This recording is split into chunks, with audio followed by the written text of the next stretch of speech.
E aí, pessoal?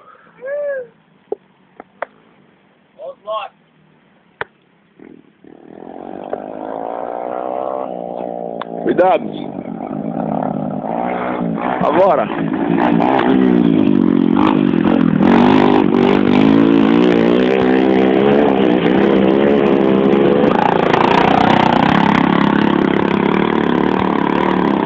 Segura!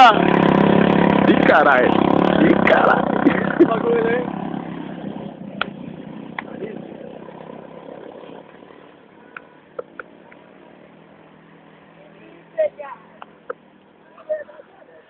Estamos aqui no Joel, de repente começou a chover pra caramba. Não sei como é que vai ser agora pra esse pessoal subir com essas motinhas aí.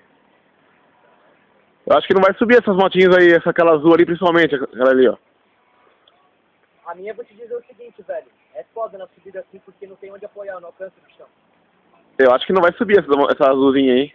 Eu tenho que embalar e... Agora a 13 ali vai subir. Embalar uma curva, velho. Não, eu vou embalar aqui e vou ter que subir, não posso parar. Embalar na curva? Se eu parar, brother, se eu parar, minha moto ela começa a descer, velho. Aí eu paro pra acelerar, ela afunda, ela vai fazer. Aí joga a segunda, ela...